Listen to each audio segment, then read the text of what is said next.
స్వాగతం సుస్వాగతం యాదవుల ప్రజానికానికి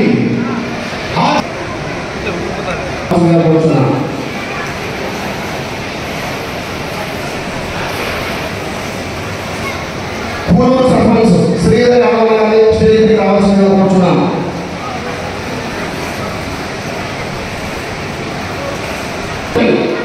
market yard director BC Subrahmanyam స్టేజ్పై రావాల్సిందిగా కోరుతున్నాం. మున్సిపల్ కోఆప్షన్ మల్లికార్జున యాదవ్ గారి స్టేజ్పై రావాల్సిందిగా కోరుతున్నాం.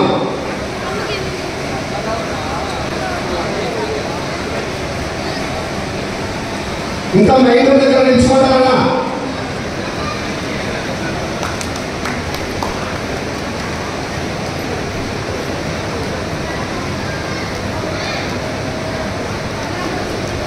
యాదవ్ తులసమ్మ గారి స్టేజ్పై రావాల్సిందిగా కోరుతున్నాం. ఆయన వాయిస్ ఉంది, ఆయన వాయిస్ ఎక్కడే చక్కటి విలువలు అందించిన ఈ ప్రభుత్వంలో అది ఎంపీగాను ఎమ్మెల్యేగా ఉంటున్నారు. మరొకసారి మనందరి సపోర్ట్ కోసం చేసిన మన యొక్క సాంప్రదాయంలో వారిని గౌరవించుకోవడం జరుగుతుంది. ఏ విధంగా అయితే చూసుకొని చక్కటి సామాజిక న్యాయం మాకు యాదవ ఆత్మీయ సమావేశానికి ముఖ్య అతిథులుగా విచ్చేసినటువంటి మన ప్రియతమ ముఖ్యమంత్రి సోదరుడైనటువంటి ప్రజెంట్ పార్లమెంట్ అభ్యర్థి వైఎస్ అవినాష్ రెడ్డి గారికి, అలాగే ప్రొద్దుటూరు నియోజకవర్గ అసెంబ్లీ అభ్యర్థి రాచమల్లి శివప్రసాద్ రెడ్డి గారికి, స్టేజ్ మీద ఉన్నటువంటి ప్రజాప్రతినిధులకు, ఇక్కడికి విచ్చేసినటువంటి యాదవ సోదర బంధువులు అందరికీ కూడా హృదయపూర్వక నమస్కారాలు తెలియజేస్తూ, ఈరోజు మన ఈ యాదవ ఆత్మీయ సమావేశం యొక్క ముఖ్య ఉద్దేశం ఏమంటే, మనందరికీ తెలిసిన విషయమే, ఒక 15 రోజుల్లో ఎన్నికలు జరగబోతా ఉన్నాయి, సాధారణ ఎన్నికలు. ఈ ఎన్నికల్లో భాగంగా మన నియోజకవర్గంలో అన్ని కుల ఆత్మీయ సమావేశాలు, అన్ని కులస్తులు ఆత్మీయ సమావేశాలు ఏర్పాటు చేసినారు. అందులో భాగంగానే అందరికంటే ముందు వరుసలో మనం రాచమల్లి శివప్రసాద్ రెడ్డి గారికి, వైఎస్ఆర్ కాంగ్రెస్ పార్టీకి మనం కూడా ముందు వరుసలో ఉండి మనందరం సమావేశమయ్యి ఎమ్మెల్యే గారిని, ఎంపీ గారిని ఇక్కడ మనం ఈ సమావేశానికి ముఖ్య అతిథులుగా వచ్చి ఈ ఎన్నికల్లో వైఎస్ఆర్ కాంగ్రెస్ పార్టీకి, ప్రొద్దుటూరు నియోజకవర్గ అసెంబ్లీ అభ్యర్థికి, పార్లమెంట్ అభ్యర్థికి మేము కూడా మీతో సిద్ధం అని చెప్పి మనందరం ఈ సమావేశం ఏర్పాటు చేసుకోవడం జరిగింది. నిజంగా చెప్పాలంటే వైఎస్ఆర్ కాంగ్రెస్ పార్టీకి, ప్రొద్దుటూరు రాష్ట్రాలకు, మన యాదవులకు ఒక ఐస్కాంతానికి, ఒక ఇనుప ముక్కలకు ఉండేటువంటి బంధంలాగా ఉంటుంది. ఎందుకు అంటే రాచమల్లి శివప్రసాద్ రెడ్డి రాజకీయ ప్రారంభంలో సోమవారపల్లి గ్రామ పంచాయతీ నుంచి సర్పంచ్గా పోటీ చేసే క్రమంలో ఆనాడు ఇదే తెలుగుదేశం పార్టీ అభ్యర్థి పెద్దాయన వరరాజు రెడ్డి గారు కాంగ్రెస్ పార్టీలో బలపరచడానికి రమణను ప్రపోజ్ చేసినారు. ఆయన ప్రపోజ్ చేసి ఆయనే తిరిగి ఎట్టి పరిస్థితుల్లో రమణను గెలవకూడదు అని చెప్పి మళ్ళీ కాంగ్రెస్ పార్టీకి అంతా కూడా పిలిపించినారు. బరిలో దించింది ఆయనే, పోటీ కాంగ్రెస్ అభ్యర్థి అని చెప్పింది ఆయనే, బరిలో నిలబెట్టి మళ్ళీ రమణను ఓడగొట్టడానికి కాంగ్రెస్ పార్టీకి అంతా కూడా పిలిపించినాడు. ఆ సమయంలో ఇట్లా జరగడానికి లేదు, రమణ వెంట నేనుంటా, ఈ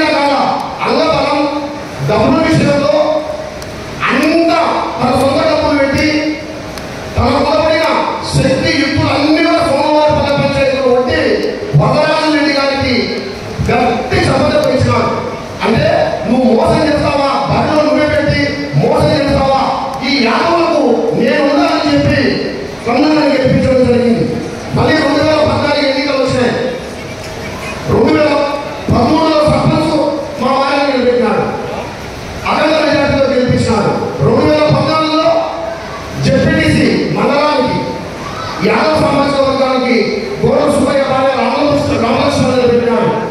అదే రామలక్ష్మణను నిలబెట్టేటప్పుడు తెలుగుదేశం పార్టీ ఒక కర్మతం చేసింది. అది ఇప్పుడు గుర్తొచ్చింది. కర్మతం కూడా ఇంకోండి.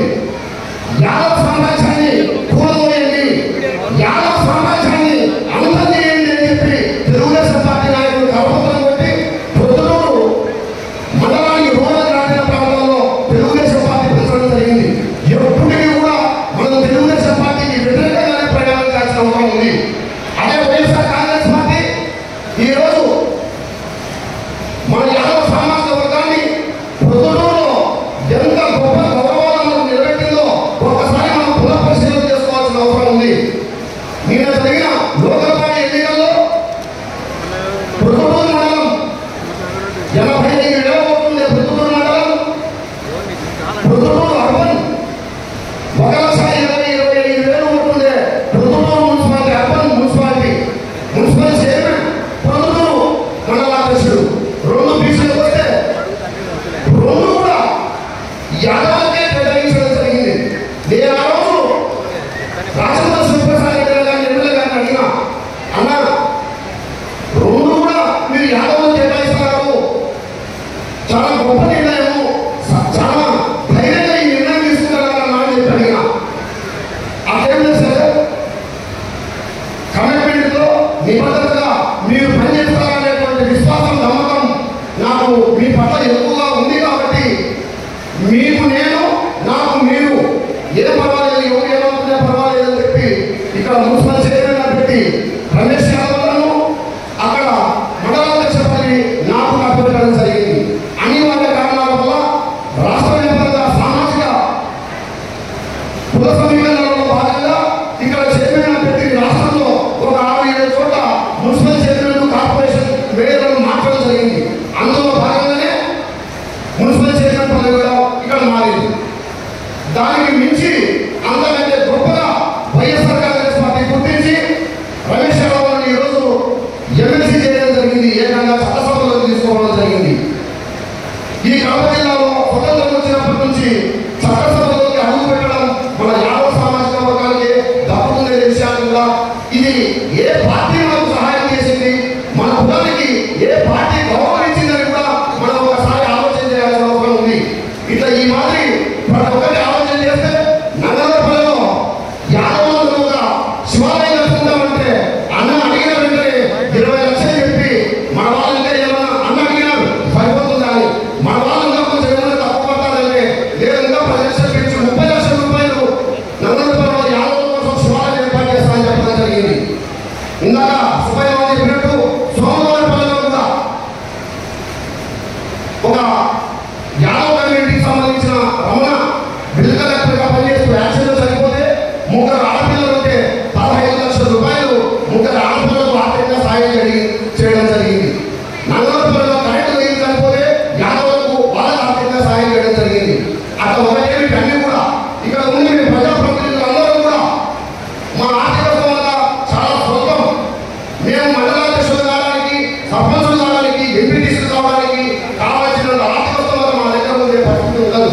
అట్లాంటప్పుడు ఆయా పూర్తి ఆర్థిక సహాయ సహకారాలతో మన యాదవ సమాజ వర్గాన్ని అందరినీ కూడా ఆయన సొంత డబ్బులతో వీలైనంత ఎక్కువ డబ్బులతో ఆయన పెట్టి మనల్ని ప్రజాప్రతినిధులుగా చేసి యాదవ కులాన్ని గౌరవంగా తలెత్తుకుని తిరిగేటట్టు కృషి చేసినటువంటి వ్యక్తి రాజమౌళి శివప్రసాద్ రెడ్డి గారు.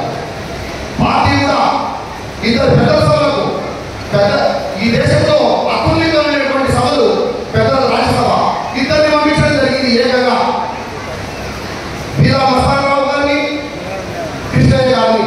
అంటే మన కమ్యూనిటీ పట్ల జగన్ కానీ పొద్దుటూరులో ఉండే రాజేంద్ర శివప్రసాద్ రెడ్డి గారు కానీ ఎంత ప్రేమ, అభిమానం, గౌరవం, మన మీద ఎంత నమ్మకం ఉందో ఒక్కసారి మనం ఆలోచన చేయాల్సిన అవసరం ఉంది.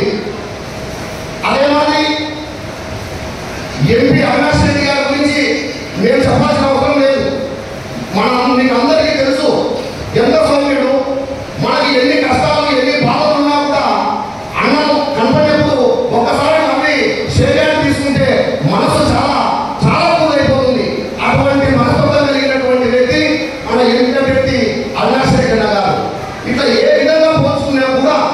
మన వైఎస్ఆర్ కాంగ్రెస్ పార్టీ మన కులాన్ని ఇంత పెద్దగా గొప్పగా గౌరవించినందుకు మరింత ఉత్సాహంతో మరింత బాధ్యతగా మనం వైఎస్ఆర్ కాంగ్రెస్ పార్టీ రుణం తీర్చుకోవడానికి మనందరం కూడా వచ్చే ఎన్నికల్లో వైఎస్ఆర్ కాంగ్రెస్ పార్టీకి మద్దతుగా ఫ్యాన్ గుర్తు పైన ఓట్లేసి మనందరినీ కూడా ఏకతాటి పైన వైఎస్ఆర్ కాంగ్రెస్ పార్టీ ఫ్యాన్ గుర్తు పైన ఎంపీ గారిని ఎమ్మెల్యే గారిని అత్యధిక మెజార్టీతో గెలిపించుకోవాలని చెప్పి మీ అందరికీ కూడా